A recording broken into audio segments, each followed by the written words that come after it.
To வாங்க பழகலாம் நிகழ்ச்சி. என்ன சித்தமே? இல்ல ரொம்ப டான்ஸ் பண்ணிட்டேனா அதாவது மைக்கேல் ஜாக்சனே எவ்வளவு தூரம் ஆடினாலும் அவருக்கு வேர்க்காது, அது தம்பிக்கு வேர்க்கும். மைக்கேல் ஜாக்சன் மூன் வாக் தான் பண்ணுவார், நான் மான் வாக்கே பண்ணுவேன்.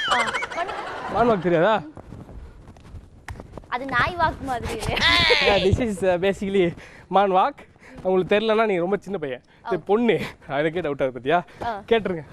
சரி, ஓகே. ஆக்சுவலி பார்த்தீங்கன்னா இன்றைக்கும் வந்து தம்பி ஸ்டார்ட் பண்ணிட்டாரு அவர் கலாய்க்கிறதுக்கு. எங்களுடைய பர்ஃபார்மன்ஸும் அப்படியே ரெடியாக இருக்காங்க. ஸோ சிரிக்கிறதுக்கு ரெடியாக இருங்க. ஸோ இப்போ எங்களுடைய நிகழ்ச்சியின் 2 தூண்கள் எங்களுடைய ஜட்ஜஸ். இது இங்கிலீஷ்ல இல்லையே, இதெல்லாம் கிளச்சஸ் மாதிரி சொல்கிறேன்.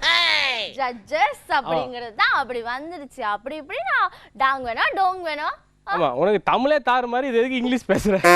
ஜட்ஜஸ் கிட்ட போய் சிங்களம். Yes, okay. எங்களுடைய ஜட்ஜஸ் எங்களுடைய சந்திரசேகர் சார், அதே மாதிரி மாஸ்டர் ஜி நந்தகுமார் சார், 2 பேரையும் அன்போடு வரவேற்கிறோம். அண்ட் அதே மாதிரி யார் இன்னைக்கு ஸ்டார்ட் பண்ண போறீங்க ஒரு காமெடியோட? மகன் அம்மா கிட்ட சொன்னான்னா, அம்மா எனக்கு பள்ளிக்கூடம் போக முடியாதும்மா, என்னால் போக முடியாது அப்படின்னு சொல்லிட்டு. அவன் அம்மா கேட்டாலும் நீ போக முடியாதுங்கிறது 2 காரணம் சொல்லுப்பா அப்படின்னு சொல்லிட்டு. என்ன ஆசிரியர்களுக்கும் பிடிக்கல, வகுப்பில் உள்ள மாணவர்களுக்கும் பிடிக்கல அப்படின்னு சொன்னானா. இல்லைடா, நீ போகத்தான் வேணும், வேலை செய்யணும், சம்பாதிக்கணும். இல்லைம்மா. சரிம்மா, நான் போக வேணாங்கிறதுக்கு நீங்கள் 2 காரணம் சொல்லுங்கம்மா. அடே, உனக்கு 53 வயசாகுதுடா, நீ அந்த ஸ்கூல் பிரின்சிபல்டா, நீ கண்டிப்பாக போகத்தான் வேணும் அப்படின்னா. அதே மாணவன்கிட்ட சார் கேட்டால் ரொம்ப நாளாக காணமேடா நீ எங்கே போனோம், ஒரு சினிமாவில் நடிச்சிருக்கிறேன் சார் சொன்னான். ஷா எந்த போல்டா எந்த படம்னு கேட்டாரான். கேட்டு அடுத்த நாள் சார் போயிட்டாரான் படம் பார்க்க. போனால் பையனை காண படத்தில். அப்படி லேட்டாக போயிட்டோன்னு சொல்லி அடுத்த நாள் போயிட்டுருக்கார். மறுபடியும் காணும். சார் இங்கே இல்லை தான் போகணும். அடுத்த இன்னொரு ஊரில் போய் ஒரு தியேட்டரில் போனால் அங்கேயும் பையனை காணும். அடுத்த நாள் என்னடா சினிமாவில் இருக்கேன்னு உடனே காணமே. சார் படத்தில் நான் தீவிரவாதியாக நடிச்சுக்கேன், படம் முழுக்க தலைமறைவாக தான் இருக்கிறேன்னு சொல்லி. Yes, nice comedy. என்ன சொல்கிறது? சொல்லுங்க, எதை சொல்லுங்க, வார்த்தை சொல்லுங்க. சொல்லிட்டு இருக்கேன். சொல்ல சரி, ஓகே. அதெல்லாம் வஞ்சனை பண்ணிட்டு இருக்காங்க, அவங்களுக்கு என்ன சொல்றதுன்னு தெரியல. Okay, what comedy, no words to tell. சரி, ஓகே. அண்ட் இப்போ எங்களோட நிகழ்ச்சியை ஸ்டார்ட் பண்றதுக்கான நேரம் வந்தாச்சு. ஸோ அதுக்காக எங்களோட ஃபர்ஸ்ட் பர்ஃபார்மரை நாங்கள் கூப்பிடப்படும். ஸோ வளமையா வந்து அப்படியே காமெடி கோர்வைகளால வந்து கோர்வைகள் ஓகே காமெடி கோர்வைகளால நம்மளை கலக்கக்கூடிய விஜய் அண்ணா தான் ரெடியா இருக்காங்க. ப்ளீஸ் வாங்க. வாரம் வசந்தத்துக்கு பஞ்சமில்லாமல் வாரம் எங்களுடைய வாசல் தோறும் வந்து கொண்டிருக்கும் வாங்க பழகலாம் நிகழ்ச்சியினூடாக மீண்டும் இந்த வாரம் உங்கள் அனைவரையும் சந்திப்பதில் ரொம்ப சந்தோஷம். அன்பார்ந்த நடுவர்கள் 2 பேருக்கும் இனிமையான மாலை வணக்கத்தோடு எங்களுடைய அன்பார்ந்த தொகுப்பாளர் எல்லாருக்குமே இனிமையான வணக்கத்தை சொல்லிட்டு வளமையாக போகிற மாதிரி நிகழ்ச்சிக்கு போயிடலாம் சார்.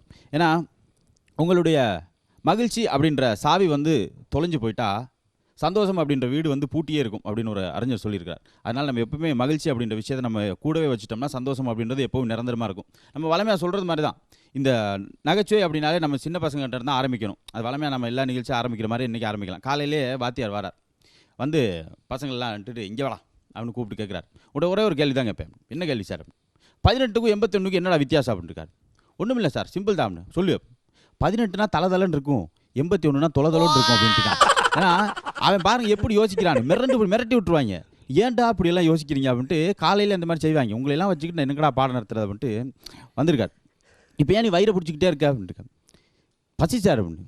பசியாக இருந்தால் ஏன்டா வயிற்றுல காயமாக இருக்கு அப்படின்னு. பசி வயிற்ற கிள்ளிருச்சு அப்படின்ட்டு இருக்கான். இப்போ எப்படி யோசிக்கிறான் பாருங்கள். சட்டுன்னு ஏதாவது சொல்லி விடுவாங்க. காலையிலே வேகமாக வீட்டுக்கு வரான்.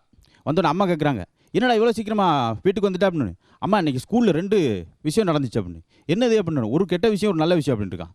என்னடா அது அப்படின்னு. கெட்ட விஷயம் நல்ல விஷயம் என்னடா அப்படின்னு. ஸ்கூல் பற்றிருச்சும்மா அப்படின்னு இருக்கான். ஏன்டா ஸ்கூல் பற்றினது உனக்கு நல்ல விஷயமாடா? ஆமாம். இப்போ கெட்ட விஷயம் என்னது அப்படின்னு. எல்லா வாத்தியாரும் தப்பிச்சிட்டாங்கம்மா, ஒருத்தன் கூட சாகலை அப்படின்ட்டு இருக்கான். அப்போ வாத்தியார் சாகிறது அவனுக்கு நல்ல விஷயம் பாருங்கள். இப்படி அவன் அடிக்கிறது உண்டு அப்படி சொல்கிறது. ஏன்னா இந்த பசங்களோட காமெடியோட பெற்றோர்கள் காமெடி அதை விட இருக்கும். பசங்க ஒன்றுனா பெற்றோர்கள் வந்து 2ஆவது இருப்பாங்க. ஒரு அம்மா வந்து டாக்டர்கிட்ட ஒரு பையனை கூப்பிட்டு போகிறாங்க. வேகமாக போய்ட்டு, டாக்டர் என் பையன் ரொம்ப நாளாக வீட்டில் குப்பையெல்லாம் சாப்பிட ஆரம்பிச்சிட்டான் டாக்டர். எந்த குப்பையுமே விட மாட்டேங்கிறான், ஒட்டலை முதற்கொண்டு வளைச்சி சாப்பிட்றான் டாக்டர், என்ன பண்ணுறது அப்படின்னு. ஐயோ அப்படியா, எவ்வளோ நாளாக நடக்குது இது அப்படின்னு. ஒரு 3 மாதமா அப்படின்ட்டு. என்னது 3 மாதமா? அப்போ இவ்வளோ நாள் என்ன பண்ணீங்க அப்படின்னு. இல்லை வீடு கொஞ்சம் கிளியர் ஆகட்டும்னு பேசாமல் விட்டுருக்கேன் அப்படின்ட்டு இருக்கு. ஏன்னா இவனை வச்சுக்கு ஒட்டடை அடிச்சிருக்கு அந்த அம்மா பாருங்கள். சின்ன பசங்களே அப்படி ஒரு நகைச்சுவை நடக்கும். ஏன்னா அம்மா அப்பா அந்த மாதிரி. எனக்கு ஒரு அப்பா சொல்கிறார், என் பையனை மேலே படிக்க வச்சது பெரிய பிரச்சனையாக போச்சு. ஏங்க என்னாச்சு, ஃபெயில் ஆகிட்டானு? இல்லை மேலேருந்து கீழே விழுந்துட்டான் அப்படின்ட்டு இருக்கான். ஏன்னா அவன் மேலே படிக்க வச்சுன்னா கூரையில் உட்கார படிக்க வைக்கேன். எப்படி சொல்கிறான்னு பாருங்கள். அப்போ இந்த மாதிரி அம்மா அப்பா வந்து அதை விட சின்னவங்களோட ஏகப்பட்ட நகைச்சுவைகள் வந்து அந்த மாதிரி போயிட்டே இருக்கும். பேச்சாளர்கள் அப்படின்னாலே அது மிகப்பெரிய காமெடியாக இருக்கும். ஏன்னா நம்ம அடிக்கடி நிகழ்ச்சியில் சொல்லுவோம், பேச்சாளர்கள் அப்படின்போது எதை பேசணும் அப்படின்றத விட எதை பேசக்கூடாதுன்னு தெரிஞ்சுட்டா அவங்களோட பேச்சு வந்து சுவாரஸ்யமாக இருக்கணும். அன்றைக்கு ஒரு பேச்சாளர் பேசுகிறார், அவர்கள் வந்து ஆயுதம் வாங்கினார்கள், அவர்கள் கப்பல் வாங்கினார்கள், இவர்கள் விமானம் வாங்கினார்கள், நாங்கள்லாம் எவ்வளோ அவமானத்தை வாங்கியிருக்கோம் கம்முன்னு இருக்கோம் அப்படின்ட்டு இருக்கான். இப்போ அவமானத்தை வாங்குறது கூட அவர் பெருமையாக பேசுறது உண்டு. அப்படி பேச்சாளர்கள் அப்படியே போயிட்டு இருப்பாங்க.